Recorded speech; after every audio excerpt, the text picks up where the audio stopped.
की मोठी मासली आहे गरवार नानी मासली जाए न नानी माछली अगर मोटी माछली गली जाए तो नानी माछली है मोटी माछली नानी माछली मैं तो निगर वालों काट तो कड़ा करे करे कि नहीं करे गलाई गई है। इसलिए मैं आप सब तमाम साथियों से कहना चाहता हूं किसी भी मुश्किल और किसी भी आपदा से डरने की जरूरत नहीं है। और मैं इस मौके पर यह भी कहना चाहता हूं इस विचारधारा के अंदर इतना पावर है, चाहे थावरचंद डामोर नहीं हो, कमलेश्वर जी डोडियार नहीं हो, जय कृष्ण पटेल नहीं हो, लेकिन आदिवासी परिवार की जांच व्यवस्था ने और इस विचारधारा ने वो पावर खड़ा कर दिया है इस विधानसभा के अंदर। तो क्या किसी भी जिस क्षेत्र के अंदर हमारे जो कार्यकर्ता है वो किसी से डरने वाले नहीं है, भिड़ने वाले लोग हैं। और ये भीड़ है वो डरने वाली नहीं है, भिड़ने वाली भीड़ है। इसलिए मैं आप सब साथियों को कहना माताड़ेगा ये वधारे व्याख्या પછી કમલેશ્વરજી કરે આલેगा। इनके बाद कोमल जी धुपिया तैयार है और इसके बाद एक नृत्य है आफ्टर के एक तो जयकारा लगा देना फिर सबसे पहले जय जोहार का नारा है, जय जोहार का नारा है। मेरी बात शुरू करने से पहले मैं सबसे पहले मानगढ़ की धरती को नमन करता हूं और गवर्नर महाराज को नमन करता हूं। हमारे हक अधिकार और इस पूरे आदिवासी इलाके के लिए लड़ने वाले 1507 जो आदिवासी थे जो शहीद हुए उनको नमन करता हूं। हमारे समाज में हमारी पुरखों को सही रास्ता दिखाने वाले मावजी महाराज को नमन करता हूं। और इस पूरे भारत देश के अंदर जहां जहां राजा रजवाड़ों के सामने और अंग्रेजी हुकूमत के सामने लड़ने वाले मेरे आदिवासी समाज के तमाम पुरखों को नमन करता हूं जिन्होंने हमारे समाज को जगाने के लिए और हमारे समाज के हक अधिकार के लिए अपने प्राणों की आहुति दी। साथियों, मैं राजस्थान विधानसभा के अंदर बागीदोरा विधानसभा की जनता की तरफ से भी इस पूरे भील प्रदेश, मध्य प्रदेश, गुजरात, राजस्थान और तमाम पूरे भारत देश से आने वाले तमाम आदिवासी मेरे भाइयों और बहनों को मेरी विधानसभा क्षेत्र की जनता की तरफ से भी आपका खूब खूब आभार, जोहार और अभिनंदन करता हूं। मेरे पूर्व जो विधायक साथी हमारे विधायक दल के नेता थावरचंद जी और मध्य प्रदेश के साथी कमलेश्वर जी डोडियार ने आप सब साथियों को बहुत सारी बातें बताई। मैं आप सब साथियों से कहना चाहूंगा कि हमारे राजस्थान से भारत आदिवासी पार्टी की तरफ से 3 विधायक राजस्थान के अंदर पहले चुनाव में गए और जब सांसद के चुनाव थे बाई इलेक्शन के अंदर बागीदोरा विधानसभा की जनता ने मुझको जिताकर अपना समर्थन देकर राजस्थान की विधानसभा के अंदर भेजा। पार्टी की तरफ से हमारे 3 विधायक सीनियर, 2 विधायक सीनियर और अनिल जी जो हमारे मेरे साथ बाद में आए। मैं वहां पर भी विधानसभा के अंदर भी जब हमारे साथियों के अंदर बोलने की बात आती है तो मैं सब साथियों को समझा के बोलता हूं कि आप सब तीनों पहले बोल लो, मैं बाद में बोल लूं। मैं ऐसा इसलिए बोलता हूं क्योंकि सबसे पहले तो मैं जिस विचारधारा से आता हूं वो विचारधारा हमारे भाईचारे की विचारधारा है। और मेरे जो सीनियर साथी हैं जो अपनी विचारधारा से राजस्थान की विधानसभा के अंदर गए हैं उनका बोलना और वो पहले बोले या मैं बोलूं, लेकिन उस विधानसभा की सदन के अंदर कोई भी बोले, लेकिन हमारी विचारधारा और हमारे जो विचार हैं वो विचार हमारे विधानसभा के अंदर जाने चाहिए। मात्र इसके लिए मैं बोलूं या वो बोलूं वो महत्वपूर्ण नहीं है।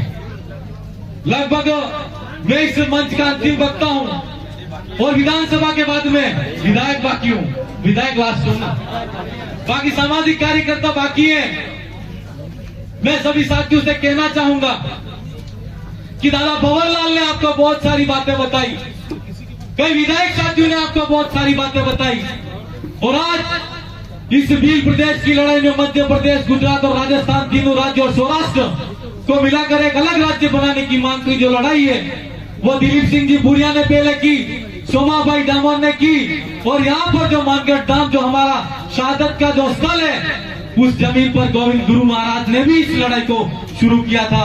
तो यह हमारे पूर्वों की लड़ाई है, इस लड़ाई को पूरा करना है। तो मेरा तमाम साथियों से कहना है कि 17 तारीख मानगढ़ धाम जो वीर प्रदेश संदेश यात्रा है, उस यात्रा को जब भी आज मानगढ़ धाम की धरती पर आए, राजनीतिक विचारधारा हो, चाहे धर्म की बात हो, आपसी अपने घर परिवार के अंदर मन मुटाव हो, ये सभी बातें भूलकर इस दिन हमको यहाँ पर आना है। साथियों, हम राजस्थान की विधानसभा के अंदर जाते हैं तो विधायक साथियों ने हमारे ये वीर प्रदेश की मांग हम लोग करते हैं, तो हमारे कई विधायक साथी कहते हैं कि जय जोहार क्या होता है। तो साचौर के एमएलए साहब हैं, जब मैंने उनको ये बताया कि सबका कल्याण करने वाली प्रकृति की जय, तो उन्होंने बोला यार ये तो किसी के विरोध में ही नहीं है, तो किसी धर्म के खिलाफ में नहीं है, तो हमको गलत क्यों लगता है। और जब हमने बोला कि भील प्रदेश के अंदर साचौर जालौर से लगा के भीलवाड़ा का जो इलाका है वो आता है, तो वो माननीय विधायक क्या कहते हैं कि अगर अलग भील प्रदेश बनता है तो हमको कोई आपत्ति नहीं है, लेकिन हम भारतीय जनता पार्टी के टिकट से चुनाव लड़ते हैं, इसलिए हम आपके भील प्रदेश का समर्थन नहीं करते। मेरे कहने का मतलब समझना कि इस क्षेत्र के अंदर बीजेपी और कांग्रेस से जो लोग लड़ते हैं उन लोगों को अपनी पार्टी का टिकट का डर है, इसलिए उस विचारधारा के व्यक्ति हमारा समर्थन नहीं करते। अभी हमारे यहाँ पर शंकर सिंह जी वाघेला पूर्व मुख्यमंत्री कह के गए कि भील प्रदेश इन तीनों राज्यों चारों राज्यों को मिलाकर बनना चाहिए। यह पूर्वों की लड़ाई है और ये हमारे आने वाले भविष्य के अंदर हमारे बच्चों का अगर सपना साकार करना है तो हमारा यह भील प्रदेश बनना चाहिए। और भील प्रदेश क्यों बनना चाहिए? भील प्रदेश इसलिए बनना चाहिए, आप मध्य प्रदेश के इलाके के अंदर जाके देखिए, राजस्थान के सीमावर्ती इलाके दक्षिणी राजस्थान के अंदर जाके देखिए, यहाँ पर जो सटता इलाका गुजरात है वहां पर जाकर देखिए, आदिवासियों की जमीन को वहां पर छीना जा रहा है। वहां पर स्टैच्यू ऑफ यूनिटी के नाम से 52 गांव लगभग विस्थापित हो गए। बांसवाड़ा जिले के अंदर एमपीसीएल के नाम से लगभग बहुत सारे 1707 परिवार विस्थापित हो गए। और यहाँ पर आप गुजरात के अंदर जाके देखिए, मध्य प्रदेश के अंदर कई कंपनियां स्थापित हो रही हैं और यहाँ पर आदिवासियों को अलग अलग बिखेर करके इन आदिवासियों को खत्म करने की प्लानिंग हो रही है। जो सरकार के सामने लड़ने की लड़ाई, आप सब संगठन के अंदर जितने साथी हैं, विचारधारा के साथी हैं, उन साथियों को मजबूती के साथ में लड़ना पड़ेगा, तब जाकर यह हमारा जो सपना है वो पूरा होगा। आज आप देखिए कि आज मध्य प्रदेश का इलाका हो, आदिवासी इलाका जितना भी इलाका है, उस इलाके के अंदर हमारे बच्चे को शिक्षा कैसी मिल रही है। हमारे जो माँ है अगर बीमार हो जाती है माँ बाप, उनको अस्पताल के अंदर सुविधाएं कैसी मिल रही है। और जो सड़कें हैं उन सड़कों का हालत देखिए कि आदिवासी इलाके के अंदर सड़कें कैसी हैं। और आप शहरी इलाके के अंदर शहरी जो इलाका है आप वहां पर जाकर देखिए, वहां पर सरकार ने कितनी सारी सुविधाएं की है। आज अगर इस इलाकों के अंदर जो सीमावर्ती इलाके हैं उन इलाकों के अंदर आदिवासियों को जब राज्यों का विभाजन हो रहा था, उस समय आदिवासियों का विभाजन अगर यहाँ पर आदिवासियों को विभाजित करके अलग अलग राज्यों में नहीं बांटा होगा तो आज शायद आदिवासियों के कई बच्चे और यहाँ पर जो हमारा जो क्षेत्रीय जो और भौगोलिक जो इलाका है उस इलाके के अंदर आदिवासियों का काफी विकास हो चुका होता। और कहीं न कहीं विकास की इस मुख्य धारा के को हमको इसके अंदर पीछे रखा है, तो यह कहीं न कहीं बहुत बड़ा षड्यंत्र है। साथियों, मैं आप सब तमाम साथियों से कहना चाहता हूँ, किसी भी चीज से आप लोगों को डरने की जरूरत नहीं है। और अभी ये कमलेश्वर जी कह रहे थे कि कोर्ट एफआईआर जग्गी भाई के खिलाफ में होती है तो जग्गी भाई डरना मत। मैंने भी कमलेश्वर जी को बोल दिया कि मैं एक बार जेल गया हूँ और सत्ता के खिलाफ लड़ने के लिए अगर मुझे जाना भी पड़ेगा तो फर्क नहीं पड़ता। लेकिन मैं कमलेश्वर जी को और आप सब तमाम साथियों से को कहना चाहता हूँ कि अभी हीरा दादा ने कहा कि बागीदोरा का ऊंचा टावर गिर गया।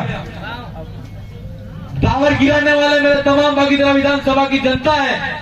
और यहाँ पर एक अपनी कहावत है, मेरा एक साथी है जो सामाजिक कार्यकर्ता, वो कहते रहते हैं कि मोटी मछली है गलवाहर नानी मछली जाए न, नानी मछली अगर मोटी मछली गली जाए तो नानी मछली है, मोटी मछली नानी मछली मैं तो कि घर वालों काट कड़ा करे कि नहीं करे, गलाई गई है।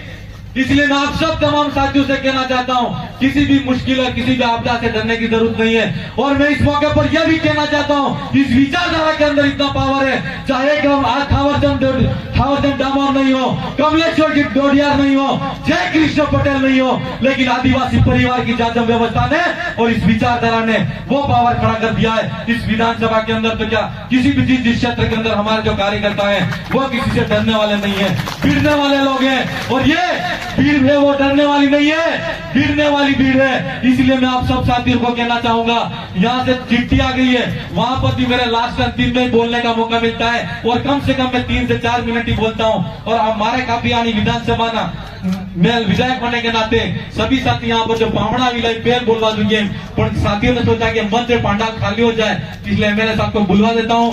मैं आप सब साथियों को जिन्होंने यहाँ पर जो तमाम पुलिस प्रशासन के साथी